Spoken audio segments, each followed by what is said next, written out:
Imagine walking into your local grocery store. You navigate the aisles, head to the candy section, and, you pick up a package of your favorite chocolate. Right, something completely routine. Exactly, completely routine. But as you look closely at the familiar wrapper, you notice something completely anomalous. Placed squarely on the front of the candy is a bright, professionally printed sticker. And it has a very specific message on it. Yes, a stark message reading, "Danger contains toxins." You are suddenly holding a lethal dose of cyanide packaged perfectly alongside everyday snacks. It is a terrifying concept. It really is. I mean, you do not know if it is a prank. The store manager does not know. But the National Police Force knows that exactly 20 of those specific packages have been distributed across the country. And each one contains enough poison to kill a human being within minutes. Right. So you are sitting with us today to examine the reality of that exact scenario. We are embarking on a comprehensive, meticulous exploration of one of the most baffling, theatrical, and massive unsolved criminal cases in modern history. It is a case that really defies standard criminal logic. It absolutely does. And our objective here, our mission for this conversation, is to track the complete timeline of a shadowy organization from its violent inception to the expiration of its legal pursuit. We are going to be relying entirely on provided historical records and case files for this. Yes, strictly the historical documents. We want to dissect the psychology, the tactical decisions, and the profound societal impact of an entity that held an entire nation in a state of suspended terror. So, to start us off, who exactly are we looking at here? Well, the organization we are analyzing is a criminal syndicate known to the world as the Monster with 21 Faces. The Monster with 21 Faces, that is quite a name. It is, and depending on the translation of the primary historical documents, you might also see them referred to in the files as the Mystery Man with the 21 Faces, or the Phantom with 21 Faces. Okay, that makes sense. But to truly grasp the psychological profile of these perpetrators, it is crucial to understand the origin of this specific moniker. The name is not just arbitrary. Where does it come from? It is derived directly from the work of the renowned Japanese mystery author Edogawa Rampo. Oh, wow. Yeah. Specifically, it references his famous fictional villain, the Fiend with 20 Faces. This character was a master of disguise who tormented detectives in serialized fiction.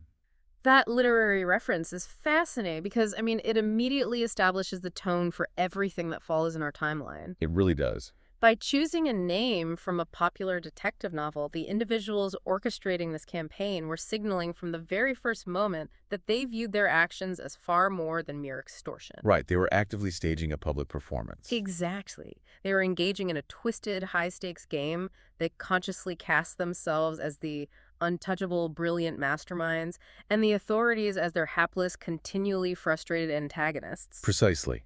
By adopting the persona of a fictional master of disguise, the syndicate framed their real-world crimes as an unfolding narrative for the public to consume. Like a real-life serialized mystery. Yeah, exactly. Yeah. This was not a standard criminal enterprise operating quietly in the shadows to accumulate wealth unnoticed. They wanted an audience. They demanded attention. They absolutely demanded it. And as we will see through a meticulous breakdown of their methodology, their primary weapon was not necessarily physical violence. Right. It was actually the systematic manipulation of public perception and the calculated dismantling of institutional authority. And the sheer scale of the historical events you are about to hear is just staggering. Truly unprecedented. We are detailing a group that poisoned a nation's candy supply, extorted some of the largest megacorporations in the country, and openly and relentlessly taunted the police and the national press. Not to mention triggering a manhunt involving over 1 million police officers. 1 million officers. And then, after achieving a level of infamy rarely seen in modern criminal history, they vanished. Like ghosts, they dissolved into the population without a trace. But before they became this nationwide phantom, we really have to look at how this sprawling campaign of corporate terror actually began. Because it did not take place in a boardroom or a bank. No, it did not. Yeah. It occurred in a terrifyingly intimate setting. Right. To understand the tactical sophistication and the psychological baseline of this group, we must examine the precise, minute-by-minute events of the evening of March 18th, 1984. Let us set the scene. It is approximately 9:00 p.m. We are looking at the private property of Katsuhisa Ezaki. And he is the president of the Ezaki Glico company? Yes. The Ezaki Glico Company is a colossal historic entity in the Japanese confectionery and food market. So he's a major, major figure. Therefore, Katsuhisa Ezaki was not just a wealthy individual. He was a captain of industry, a highly visible figure with immense societal status. And I imagine his home reflected that. Absolutely. His residence reflected that elevated status. It was equipped with a modern security system and situated within a heavily fortified walled compound. The sequence of events that unfolded at that compound on that specific night requires careful breakdown. Based on the records, 2 masked men arrive at the property. Right. The case files state they are armed with a pistol and a rifle. However, they do not attempt a direct breach of Katsuhisa Ezaki's main residence, which would be the presumed target. No, they do something much more calculated. Instead, they bypass the main house entirely. They approach the house next door. Yeah. And this secondary structure is located on the exact same property, surrounded by the same brick wall. It belongs to Katsuhisa's 70-year-old mother, Yoshi. This initial tactical decision reveals a remarkably high degree of pre-operational surveillance and intelligence gathering. They clearly did their homework. The intruders clearly knew the precise architectural layout of the compound. They knew the mother lived on the premises in a separate structure. And they must have known what she had access to. Exactly. They correctly deduced that she would possess a master key to her son's heavily secured home. So they break into the 70-year-old woman's house. They do. They physically bind her to eliminate any physical threat. And crucially, they cut her telephone lines. To prevent any immediate call for help to the outside world. Right. Once that microenvironment is entirely controlled, they retrieve the physical security key to Katsuhisa's house. And that key is everything. It is. This Right. key allows them to completely bypass or neutralize the installed electronic security system of the primary target. It is incredibly efficient. It is like a cinematic heist. It is a cold, tactical breach. But wait, I need to stop you there and clarify something from the case files. Sure. There is a glaring detail that seems to contradict everything we just discussed about their sophistication. You are talking about the weapons. Yes.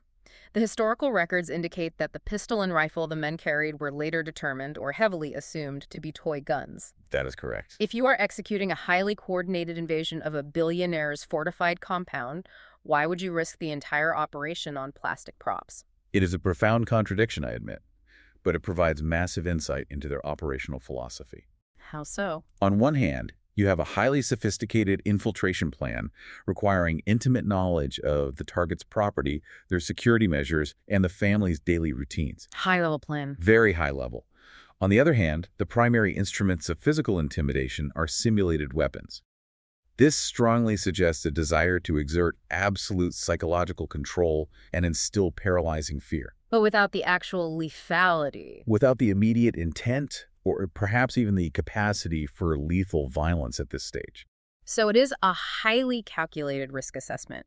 Using toy weapons significantly mitigates their legal risk if they were to be apprehended by police during the approach to the compound. Exactly. If stopped outside, carrying toys is vastly different from carrying illegal firearms. It changes the entire legal landscape if they are caught early. Yet, once inside, the visual threat of the firearm is completely sufficient to ensure compliance.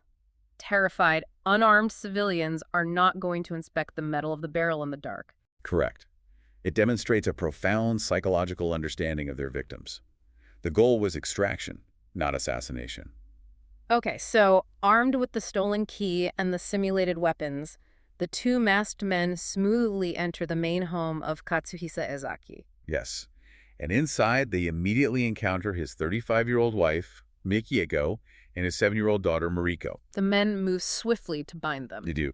And during this terrifying, chaotic encounter, Mikiko attempts a logical negotiation. She tries to buy them off. She offers the intruders money to simply take what they want and leave her family alone. Which makes sense. It is what anyone would do. But one of the masked men responds with a phrase that effectively sets the stage for the entire multi-year campaign. What did he say? He looks at her and says, "Be quiet.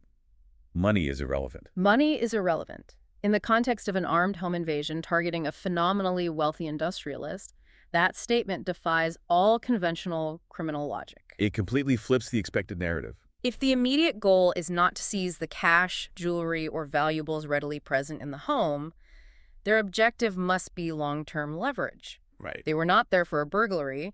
They were there to secure a highly valuable human asset. Exactly. After securing the wife and daughter and cutting the telephone lines in the main house, isolating the structure entirely, the intruders proceed to locate Katsuhisa Ezaki himself. And the details of his abduction are really striking. The circumstances are engineered to strip him of all physical dignity and any capacity for resistance. He is located in the bathroom, right? Yes, in the middle of bathing with his two other children, 4-year-old Yukiko and 11-year-old Etsuro. God, that is terrifying. Katsuhisa Ezaki is pulled directly from the bath and abducted, completely naked. Completely naked. He's forced out of his own home and transported to a warehouse in Ibaraki, a city located in the Osaka prefecture. Taking a hostage completely naked is such an extreme, specific detail. It's very deliberate. It is not just about moving a person from point A to point B. It is about total physiological and psychological subjugation. Absolutely. By stripping him of his clothes, you maximize his vulnerability. He is subjected to the ambient temperature, he is completely disoriented, and a powerful CEO is suddenly stripped of all visual indicators of his status. He becomes entirely dependent on his captors for basic human necessities. Which severely reduces the likelihood of him attempting immediate physical resistance or fleeing into the public during transport. You are not going to run out into the street with nothing on. It establishes absolute dominance from the very first moment of physical contact. The perpetrators executed a flawless extraction. They really did. But then, things change.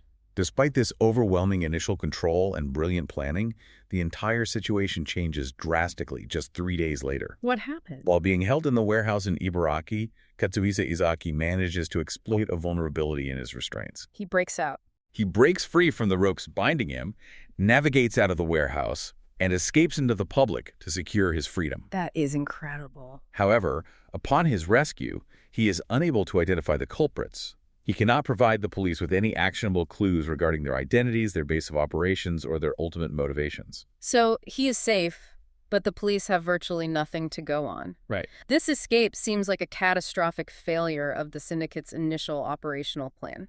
It certainly appears that way. The immense effort, the weeks of surveillance, the compound breach, the hostage extraction, it was ostensibly to secure leverage, presumably for a massive multi-million-dollar ransom demand. Yes, that is the logical assumption. But with the hostage suddenly gone after just 72 hours, their primary invaluable asset was completely neutralized. Simply. And this raises a critical question for you to consider as we look at this timeline. If the victim escaped so quickly, effectively ending the kidnapping phase before any demands were met, how did this single event escalate into a multi-year nationwide crisis? It is a vital question. Logically, a failed kidnapping of this magnitude would lead the perpetrators to cut their losses, destroy evidence, and disappear permanently to avoid the inevitable police dragnet. That is the standard, logical criminal response to a failed high-stakes operation. Retreat and survive. But they do not do that. No. The Monster with 21 Faces was not a standard organization, and they did not operate on conventional criminal logic. They did the exact opposite. The failure of the kidnapping did not prompt them to retreat. It forced them to pivot their tactics entirely. How so? They recognized immediately that they could no longer extract a ransom for a man who had freed himself. Therefore, they shifted their focus from the individual human being to the massive institution he represented. The company itself. Exactly. If they could not hold Katsuhisa Ezaki hostage, they would hold the entire Ezaki Glico company hostage. Wow. This marks the transition from a localized crime to a corporate siege. It does. The escalation begins several weeks after Ezaki's abduction and subsequent escape. The group initiates a highly visible campaign of physical property damage. They want to make their presence known. They physically arrive at the Ezaki Glico company headquarters and set fire to several company vehicles. Arson. Then, on April 16, 1984, a plastic container filled with hydrochloric acid is discovered inside a Glico company building in Ibaraki, Osaka. The location there is key. I want to highlight that specific location. Ibaraki is the exact same city where Katsuhisa Ezaki had been held captive in the warehouse just weeks prior. The location is definitely not a coincidence. It is a geographic taunt. They are rubbing it in. Furthermore, the actions themselves, the arson and the placement of the hydrochloric acid, are deeply communicative. What are they communicating? Well, they're not trying to burn the entire headquarters to the ground or cause mass casualties with the acid.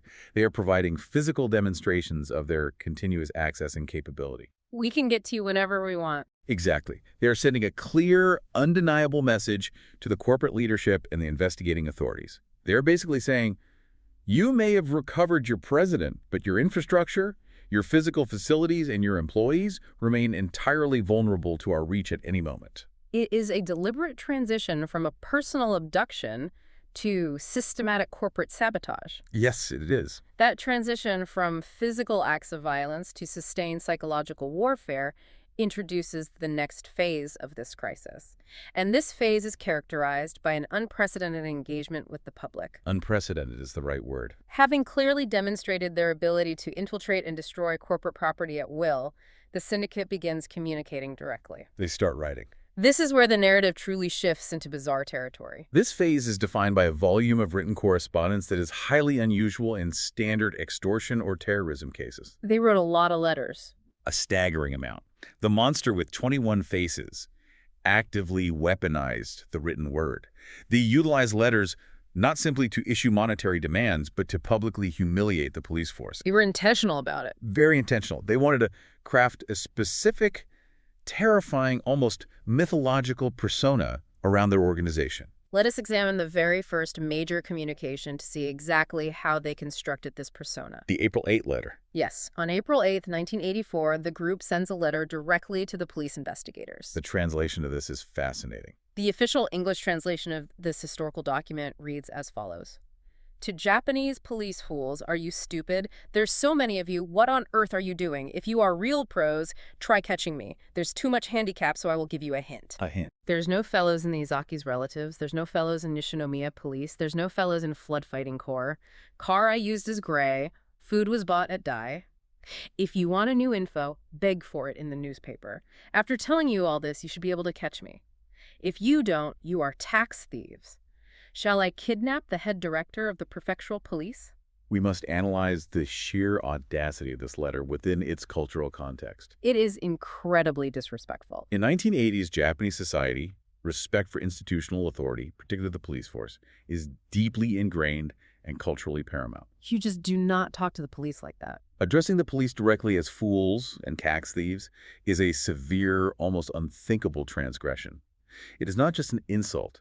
It is a calculated provocation designed to induce a highly emotional, potentially irrational response from the leadership of the investigation. They want the police angry. Because angry investigators make mistakes. It is entirely surreal to see criminals offering handicaps or hints to the authorities hunting them. It turns the investigation into a game. They are treating the National Police Force not as a legitimate threat to their freedom, but as incompetent contestants in a macabre game show.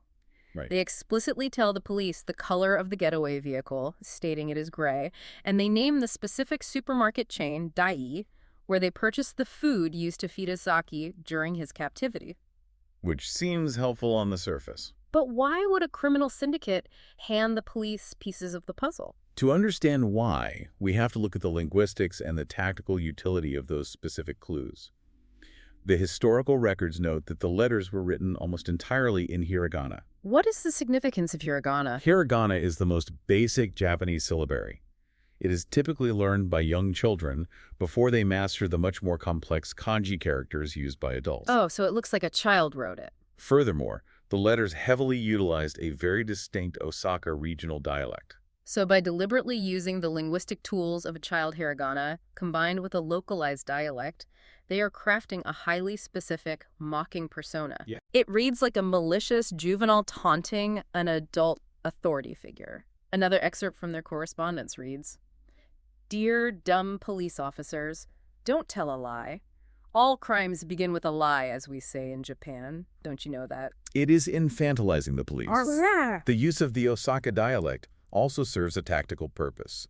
It grounds the organization in the Kansai region, creating a tangible sense of local menace for the residents of that area. But what about the clues themselves? The gray car and the supermarket. However, the hints they provide, the gray car, the Dai supermarket, they are an absolute masterclass in intentional misdirection. How so? While the information was likely technically true, it was operationally useless to the investigators. A gray car is perhaps the most common, nondescript vehicle description possible in a major metropolitan area. Right, there are probably tens of thousands of them. And Day was a massive, ubiquitous supermarket chain with countless locations and thousands of daily customers. You cannot track that down. These clues provide the optical illusion of assistance while actually generating an overwhelming amount of investigative noise. It just creates more work for the police. The police are forced to assign hundreds of officers to check every gray car and interview every clerk at every dai, exhausting their resources on manufactured dead ends. They are burying the police in an avalanche of irrelevant data. Precisely. And they did not stop with sending these taunting letters privately to the police precincts. They quickly realized that their true leverage, their ultimate power, lay in controlling public perception. They need a bigger audience. On April 23, they sent another letter, but this time they vastly expanded their audience. Who did they send it to? The letter was sent to the Sankai and Mainichi newspapers, massive national publications, as well as the Koshin police station. Expanding their audience to the national media was a brilliant, devastating strategic escalation. It changed everything. By directly involving the press, they ensured that their taunts, and more importantly, the police force's glaring inability to stop them, were broadcast simultaneously to the entire country. Everyone was reading about this over breakfast. They bypassed the police public relations departments entirely and spoke directly to the citizens. Let us look at the text of the April 23 letter to see how they utilized this new national platform. Let us hear it. It states, "To police fools, you shouldn't lie. If you lie, you steal." I also sent this to the Koshin police. Why are you lying? Don't hide things. Why are you complaining? You guys are having such a hard time, so I will give you a hint. I entered the factory from the side staff entrance. The typewriter we used is panwriter. The plastic container used was a piece of street garbage, monster with 21 faces. Again, we see the deliberate delivery of highly specific but utterly useless forensic information. The panwriter typewriter. Knowing that the criminals used a panwriter brand typewriter does absolutely nothing to help identify the specific individual typing on it out of millions of citizens. Because it is a mass-produced item. Exactly. And knowing that the plastic container that held the hydrochloric acid at the Ibaraki facility was scavenged from random street garbage only confirms to the police that the physical evidence is untraceable to a specific purchaser. They are basically saying, you will never find where we bought this because we didn't buy it. They are publicly demonstrating to the entire nation that they understand forensic science and are actively, effortlessly staying several steps ahead of the authorities.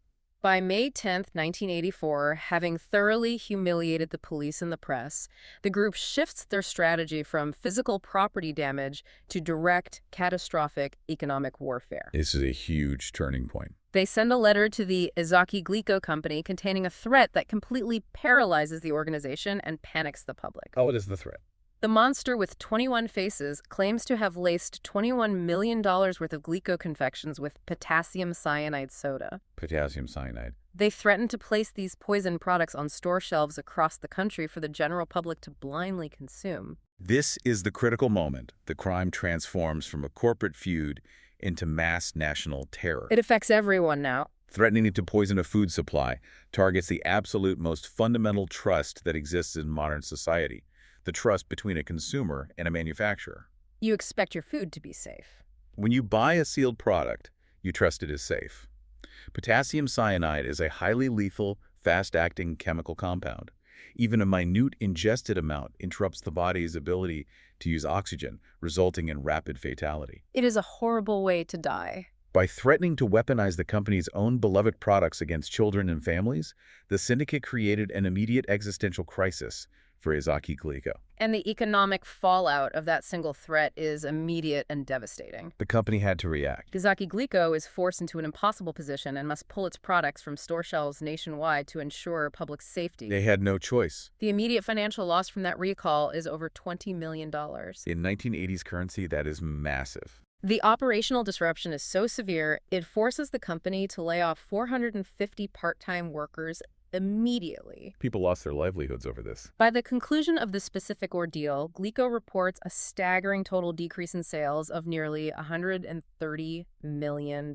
This is a financial bloodbath for the corporation. It absolutely is. But, it is absolutely essential to note a crucial fact recorded in the case files regarding this massive threat against Glico. What is that? Despite the nationwide panic, The massive recalls and the immense police searches of grocery stores. Absolutely none of these poison candies were actually found on the shelves. Right, none at all. Zero. The syndicate achieved a $130 million economic impact purely through the psychological application of a well-publicized threat. That is horrifyingly efficient. They did not have to manufacture, transport, or distribute a single poisoned item to financially cripple the corporation. The mere suggestion of the poison, amplified by the media, was completely sufficient to destroy consumer confidence. And then, just as the nation is gripped by this terror, we encounter another baffling twist in the timeline. Another sudden change. On June 26th, after inflicting catastrophic financial damage, triggering mass layoffs, and causing unprecedented public panic, the monster with 21 faces issues a brief message proclaiming that they forgive Glico. They just stopped. Instantly, all harassment of the Ezaki Glico company ceases. The letters stop, the threats stop, and Glico is left alone to rebuild. As an investigator, you have to look at that moment and ask yourself, why walk away? It does not make sense. Why simply stop the campaign when you have a mega corporation entirely at your mercy, bleeding millions of dollars a week, desperate to make it stop? It makes no sense if it was a personal vendetta. Right. The sudden ceasefire reveals the syndicate's true motive and their operational structure. This was never a personal grievance against Katsuhisa Ezaki or his specific company. Glico was merely the proving ground. It was an experiment. Exactly. It was a rigorous, highly public proof of concept for a scalable business model. A business model for terror. The terror campaign against Glico vividly demonstrated to the entire Japanese corporate sector that the monster with 21 faces possessed the absolute capability to destroy a historic brand's public trust and financial stability. And they did it using nothing but a typewriter and a few stamps. Once Glico was exhausted as a target and the concept was proven, the syndicate simply took their refined methodology and moved to the next targets on their list. They were ready to expand. They had established terrifying credibility. Now they were ready to monetize it. This brings us to the next massive escalation in our timeline. The syndicate executes a transition we can analyze as the Morinaga pivot. The expansion phase. Having dropped Glico, the monster with 21 faces rapidly expands its target list to include several other major food and confectionery corporations. Who else did they target? They begin actively targeting Morinaga, Muradai Ham, and House Food Corporation, utilizing similar campaigns of extortion, highly specific demands, and public intimidation. The underlying strategy of corporate extortion remains the same, but the physical execution of that strategy escalates dramatically. They have to up the ante. The syndicate leadership understands a fundamental rule of terrorism. A threat entirely loses its potency if it is never realized. People stop believing you. Having mercifully spared Glico from actual physical poison, they needed to demonstrate unequivocally to their new targets that they were not bluffing. The era of empty threats was over. In October 1984, the media receives a chilling new communication. The Moms of the Nation letter. Yes, a letter addressed directly to Moms of the Nation and signed by the monster with 21 faces is sent to various Osaka news agencies. What does this one claim? The letter claims that 20 packages of Morinaga candy have been actively laced with deadly sodium cyanide and placed into the retail supply chain. Following the publication of this letter, the police mobilized a massive, frantic search of retail stores stretching from Tokyo all the way to Western Japan. And this time? And unlike the Glico threat where nothing was found, this time, the threat is demonstrably real. They actually did it. Investigators actually locate lethal packages of Morinaga Choco Balls and Angel Pie mixed in with regular stock. That is chilling. Over a dozen deadly packages are discovered in the initial sweeps, and by February 1985, a total of 21 lethal sweep products are painstakingly recovered from store shelves across the country. This is a profound, terrifying escalation. They have moved from psychological threats and property damage to successfully deploying lethal biological agents into the public domain. Targeting products consumed primarily by children. Yet, there is a deeply bizarre and crucial detail concerning these specific poisoned candies. This is the paradox of the case. When investigators examined the lethal packages, they found that the culprits had deliberately placed warning labels on the tainted goods. They labeled the poison. The labels explicitly and clearly read, "Danger, contains toxins." This presents a fascinating, almost contradictory paradox in criminal behavior. It really does. We are looking at a perpetrator who expends the immense logistical effort of acquiring lethal cyanide, carefully lacing consumer goods without detection, physically placing them in retail environments across multiple cities, and then explicitly warns the victim not to consume the very poison they just planted. It is the paradox of a murderer who goes out of their way to warn the victim. If your fundamental goal is to kill people, you do not put a bright warning label on the poison. You want it to be consumed. Which tells us unequivocally that the goal was never mass murder. What was it then? The primary objective remained mass panic and corporate destruction. The monster with 21 faces possessed a highly sophisticated understanding of the threshold of state response. The threshold of state response. Yes, if innocent children began dying agonizing deaths from cyanide poisoning, the game would instantly transform from a corporate extortion scheme into an unforgivable national atrocity. And the government would not hold back. The public pressure would immediately force the Japanese government to utilize every conceivable military, intelligence, and black book asset to annihilate the group. So the warning labels were a shield. By placing the warning labels on the products, they ensured maximum media coverage and absolute consumer fear, effectively destroying Morinaga's sales overnight, while carefully avoiding the civilian casualties that would bring down the full, unrestrained, lethal wrath of the state. They are meticulously threading a microscopic needle between corporate extortion and domestic terrorism. It is an incredibly delicate balance. The undeniable presence of the actual poison proved their terrifying capability to the corporate boards, while the warning labels managed the public fallout and prevented a military-level response. Exactly. And the financial impact of this calculated move was immediate.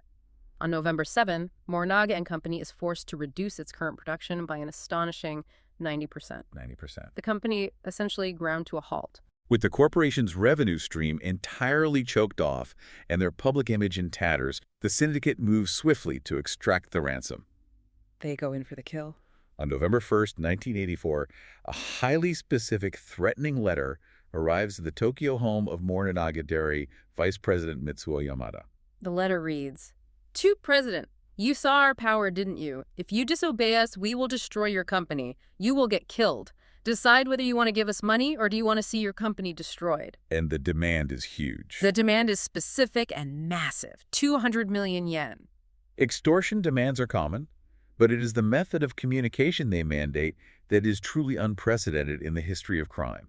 How do they want Morinaga to respond? The monster with 21 faces explicitly instructs the multinational corporation to reply to their demand via the public newspaper. The newspaper. They demand that Morinaga place an advertisement in the missing persons classified section of the Mainichi newspaper on either November 5 or 6 to signal their capitulation. The syndicate leaves nothing to chance. They even provide the specific script. They dictate everything. They dictate the exact code words that must be woven into the classified ad to confirm agreement. Jiro, Morinaga, mother, police, bad friend, money, meal. We must pause to fully consider the surreal, almost humiliating nature of this event. It is unbelievable. You have a multinational megacorporation, bleeding cash daily, forced by criminals to communicate with a terrorist organization through the morning classifieds. Right next to someone selling a used couch. They have to disguise their corporate surrender as a pathetic plea from a mother to a runaway child printed right next to people selling used cars. It is the ultimate public humiliation of corporate authority. Morinaga, having no other viable options to save their business, complies. You submit. The historical records confirm that on November 6th, the following response was printed for the entire nation to see in the Mainichi newspaper's morning edition. "Dear Jiro, bad friend disappeared. Come back. Warm meals waiting Minara Chiyoko." This deeply public submission demonstrates the absolute, unmitigated power the syndicate held over the Japanese economy at that precise moment. They were in complete control. And immediately after extracting this public compliance from Morinaga, they do not rest. They expand the campaign again. Just nonstop pressure. The very next day, November 7, House Foods receives their own threatening letters. The syndicate is now running complex, simultaneous extortion campaigns against multiple national entities, managing logistics, communications, and media strategy for all of them concurrently. With the entire nation in a panic, parents terrified to buy food, and massive corporations publicly capitulating in the morning press, the pressure on the Japanese police force was astronomical. The public was furious. The public demanded an arrest. Despite the vast resources deployed, the police only ever recorded a few agonizing near misses. There were moments where they almost had them. The most significant of these potential breakthroughs occurred on June 28, 1984. This incident took place 2 days after the syndicate had agreed to stop harassing Murday Ham in exchange for a massive 50 million yen payout. So the police knew a drop was happening. The police, desperate for a physical confrontation, set up an elaborate sting operation around the exact location of the instructed money drop. The logistics of this sting are fascinating. An investigator disguises himself as a Maridai employee tasked with delivering the cash. He's acting as the bagman. He follows the monster's precise, convoluted instructions for the money exchange. As he is riding a crowded commuter train toward the designated drop point, the undercover investigator notices a suspicious individual intensely watching him from across the carriage. The physical description of this individual, recorded by the investigator that day, becomes one of the most famous suspect profiles in Japanese criminal history. Who is this guy? He is described as a large, well-built man standing out in the typical commuter crowd. He's wearing sunglasses indoors, and his hair is cut short and permed. But there is one detail that stands out above the rest. But the defining characteristic, the single detail that the investigator highlighted in his official report, was his eyes. He was quoted as saying the suspect had eyes like those of a fox. Thus, the suspect is forever immortalized in the case files as the Fox-Eyed Man. The fox-eyed man. The investigator realizes he is being actively watched, and a tense, high-stakes game of cat and mouse begins within the transit system. They move from train to train, navigating the complex, highly populated transit hubs of Japan. The ensuing pursuit reveals a tremendous amount about the suspect's background and physical capabilities. How does he move? The fox-eyed man utilizes highly sophisticated tail-hopping maneuvers. He does not simply run. He boards trains at the last possible second, just as the doors close. He constantly monitors reflections in the carriage windows to track movement behind him, and he successfully identifies the plainclothes police surveillance in a chaotic environment. That sounds like something out of a spy movie. To explain how difficult this is, in a crowded Japanese transit system during peak hours, merely maintaining a covert tail on a suspect is incredibly difficult for trained police. But actively identifying that you're being tailed and cleanly eluding one requires highly specific drilled skills. The Fox-Eyed Man completely eludes the investigators that day. He simply vanishes into the sea of commuters. You got away clean. Astonishingly, historical records note that investigators spotted this exact same man with the same distinct features again during a later incident. They saw him again. Yes. He was seen accompanying the alleged group during another secret high-stakes money exchange involving the House Food Corporation. And once again, despite police being on high alert, he manages to utilize the environment to elude the police and avoid capture. The ability to repeatedly identify and smoothly evade active, coordinated police surveillance teams strongly suggests a high level of formal counter-surveillance training. So he is a professional. This was clearly not an amateur street thug attempting a clumsy extortion scheme. Yeah. The fox-eyed man behaved systematically, like an individual with specialized training, perhaps from a military or intelligence background, who knew exactly how to operate covertly in a hostile, heavily monitored urban environment. While the Fox-Eyed Man was the most infamous, he was not the only physical suspect identified during the multi-year investigation. There was another key figure. Following the widespread threats to poison the Glico confections, the police painstakingly analyzed hundreds of hours of grainy security camera footage from retail stores across the region. Just endless hours of tape. Amidst the endless tape, they discovered a crucial anomaly.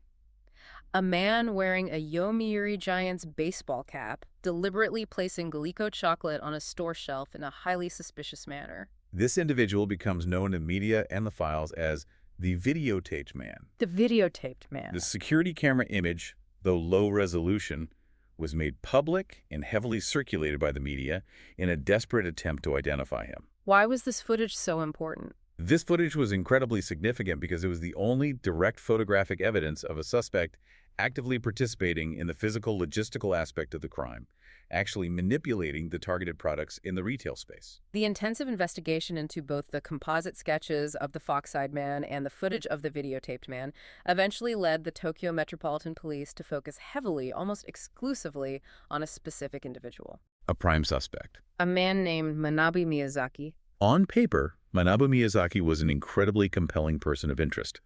He checked almost every investigative box. What was his background? He was the son of a known, powerful Yakuza boss, which theoretically granted him deep ties to the criminal underworld, access to untraceable funds, weapons, and the vast manpower resources necessary for such a sprawling, multi-city operation. Okay, so he has the means. Furthermore, and perhaps most damningly, Miyazaki had a documented history of a severe, highly publicized labor dispute with the Ezaki Glico Corporation about 10 years prior to the events of 1984. So, if you were a detective, this looks like the Holy Grail. He had a clear documented motive of revenge against the primary target, he had the underworld connections to pull it off, and crucially, investigators noted that he physically resembled both the composite sketches of the fox-eyed man and the grainy footage of the videotaped man. The resemblance was striking. It appeared to be the major breakthrough the nation was praying for. The police pursued the Miyazaki angle aggressively, pouring massive resources into tracking his movements in history. But there is a catch. However, the twist in this avenue of investigation was definitive and crushing. When investigators meticulously checked Miyazaki's alibis for the specific dates and times of the various major incidents, the initial kidnapping of Ezaki, the specific money drops, the times the store footage was captured, his alibis were airtight. Airtight. They were independently verified. He could not have been in those locations at those times. He was completely cleared of any involvement of the Glico Morinaga crimes. That must have been devastating for the investigators. The absolute strongest suspect the police possessed evaporated overnight, leaving the massive, exhausted investigative apparatus right back at square one. The repeated failure to capture the fox-eyed man during the transit chases, the frustrating dead end with the videotaped man footage, and the ultimate clearing of Manabu Miyazaki accumulated into a crushing, unbearable burden for the authorities. The pressure was immense. This leads us to the final tragic phase of this timeline. You have to understand the immense, almost unimaginable cultural and professional pressure placed on the Japanese police force during this specific era. In Japanese society, institutional failure is not just a matter of public relations. It is often deeply internalized by leadership as a profound personal and moral failing. It is a matter of honor. The police were subjected to daily, relentless humiliation in the national press. The monster with 21 faces had successfully kidnapped a major CEO, extorted millions in corporate funds, poisoned the national food supply, and repeatedly, effortlessly outsmarted thousands of active, highly trained officers. The public was losing faith. The fundamental public trust in the police to maintain the safety and order of society was eroding rapidly with every taunting letter published. The immense weight of this continuous, highly public failure eventually reached a devastating breaking point. It culminated in August 1985. Yes, in August 1985, completely unable to capture the mastermind or halt the syndicate's ongoing extortion operations, the police superintendent of Shiga Prefecture, a man named Yamamoto, took his own life by self-immolation. The gravity of this specific event cannot be overstated in our analysis. Self-immolation is a visceral, incredibly agonizing, and deeply symbolic method of suicide. It is horrific. It is not a quiet exit. It was an ultimate, undeniable act of taking absolute responsibility for the failures of his specific department and the broader inability of the National Police Force to protect the public. He paid for the criminal's public mockery and the profound institutional shame with his own life in the most dramatic way possible. The human cost of the syndicate's theatrical, arrogant game had suddenly become devastatingly, tragically real. It was no longer a game. This was no longer just about corporate profits or damaged pride. 5 days after Superintendent Yamamoto's death on August 12, 1985, the national media received what would be the final haunting message from the monster with 21 faces. The tone of this final historical letter is deeply unsettling to read. It addresses the tragedy of the suicide directly, but with a chilling, sociopathic detachment. What does it say? The text reads, Yamamoto of Shiga Prefecture Police died. How stupid of him. We've got no friends or secret hiding place in Shiga. It's Yoshino or Shikata who should have died. What have they been doing for as long as 1 year and 5 months? Don't let bad guys like us get away with it. There are many more fools who want to copy us. The syndicate actively scolds the deceased police officer for his suicide, deflecting any moral responsibility for the environment they created, They show zero remorse. while simultaneously mocking the long duration of the police's failure, explicitly noting it has been 1 year and 5 months of incompetence. Then the letter shifts into a bizarre rationale. A very twisted rationale. It continues.